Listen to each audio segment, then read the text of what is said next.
दिल्ली के मंदिर ले लेगा वक्फ। वक्फ को पूरी दिल्ली चाहिए। दिल्ली के 6 मंदिरों को वक्फ बोर्ड से खतरा।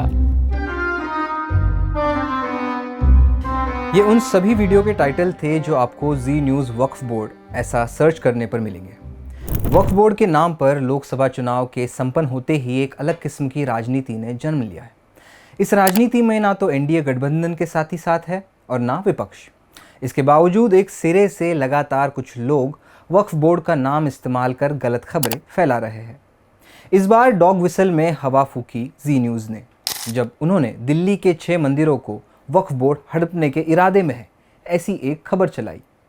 इस खबर के बाद तमाम आईटी सेल वाले एक्टिव हो गए और कैसे हिंदुओं को जाग जाना चाहिए इसकी बात की। सोशल मीडिया पर एक माहौल बन गया। बता दें कि जी न्यूज़ ने यह दावा कि वक्फ बोर्ड 6 हिंदू मंदिर हड़पने जा रहा है, इसको दिल्ली के माइनॉरिटी कमीशन की एक रिपोर्ट से साइट किया। लेकिन यहाँ मुझे दर्शकों को बताना ज़रूरी है कि जी न्यूज़ ने न केवल फैक्ट्स को तोड़ मरोड़ कर प्रस्तुत किया, लेकिन दिल्ली माइनॉरिटी कमीशन जैसी सरकारी संस्थान को मलिन किया। पूरी कहानी आज के वीडियो में। नमस्कार, मेरा नाम है ज़ीशान कास्कर और आप देख रहे हैं द वायर।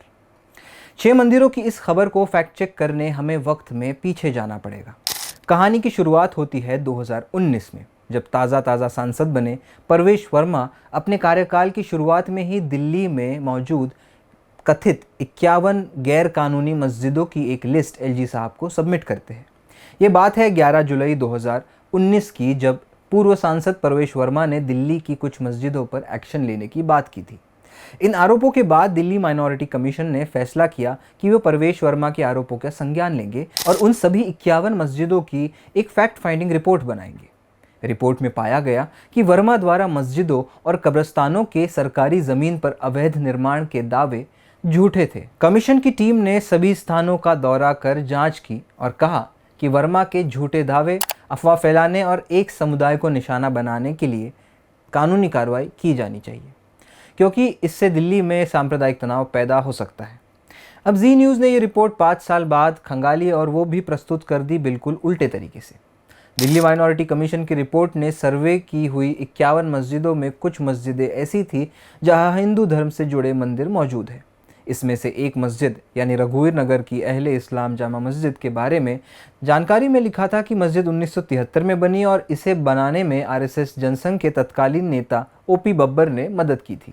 मस्जिद डूसिब की ज़मीन पर बनी होने की बात भी इस फैक्ट फाइंडिंग रिपोर्ट में मौजूद है। इसके साथ ही इस मस्जिद के इर्द गिर्द 6 मंदिर मौजूद है ऐसी जानकारी दी गई है। इसमें कहीं भी ये दावा नहीं किया गया कि वक्फ या दिल्ली माइनॉरिटी कमीशन ने इन मंदिरों पर अपना दावा किया हो या ऐसी इच्छा जताई हो। दिल्ली माइनॉरिटी कमीशन खुद एक कानूनी निकाय है, जिसे 1999 में बने दिल्ली माइनॉरिटी कमीशन एक्ट के तहत स्थापित किया गया था। इसका मुख्य काम दिल्ली के अल्पसंख्यकों के अधिकारों की रक्षा करना और उनके खिलाफ उठने वाले मामलों और शिकायतों की जांच करना है। उस वक्त यानी 2019 के माइनॉरिटी कमीशन के चेयरमैन ज़फरुल इस्लाम खान के पास ये अधिकार था कि वो कुछ खास मुद्दों की जांच के लिए एक कमेटी बनाए, जैसे कि बीजेपी सांसद परवेश वर्मा द्वारा कथित अवैध मस्जिदों को लेकर की गई शिकायत। वो बताते कि दिल्ली माइनॉरिटी कमीशन की इस कमेटी में 2 मुस्लिम, 2 सिख और एक ईसाई व्यक्ति मौजूद था। जी न्यूज़ की रिपोर्टिंग और सोशल मीडिया पर चले प्रोपेगेंडा पर पत्रकार ज़फरुल इस्लाम ने एक प्रेस नोट पब्लिश की, जिसमें उन्होंने लिखा कि ये प्रोपेगेंडा वक्फ के मुद्दे पर चल रही चर्चा को जारी रखने का एक प्रयास है।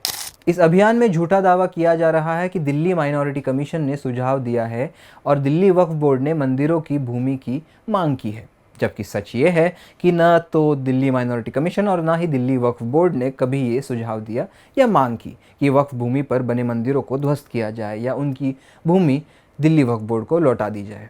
2019 की दिल्ली माइनॉरिटी कमीशन रिपोर्ट, जो कुछ पश्चिमी दिल्ली की मस्जिदों की जांच के लिए तैयार की गई थी, अब गलत संदर्भ में पेश की जा रही है।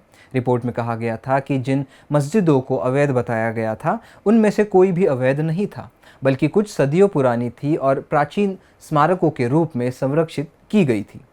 रिपोर्ट में ये भी उल्लेख किया गया था कि कुछ अवैध मंदिरों का पता लगाया गया था, जो कभी कभी मस्जिदों के साथ ही बने हुए थे, लेकिन डीएमसी या डीडब्ल्यूबी यानी दिल्ली माइनॉरिटी कमीशन या दिल्ली वक्फ बोर्ड ने ऐसे अवैध मंदिरों की भूमि पर कोई दावा नहीं किया। इस प्रोपेगेंडा का उद्देश्य वक्फ कानून में बदलाव के लिए मोदी सरकार के एजेंडे को आगे बढ़ाना है।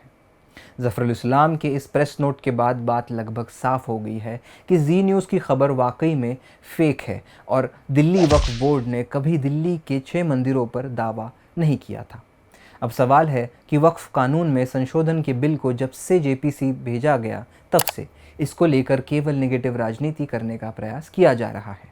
अगर सरकार चाहती है कि बिल कानून बन जाए तो उसे संसद में ले आए। ऐसी मीडिया में खबरें चलाने से माहौल बनेगा, लेकिन उसकी भी एक तय सीमा ज़रूर होगी। आज मेरी तरफ से इतना ही। देश की तमाम ज़रूरी खबरों के लिए देखते रहे द वायर। द वायर के और वीडियोस देखने के लिए सब्सक्राइब करें और बेल आइकन पर क्लिक करें।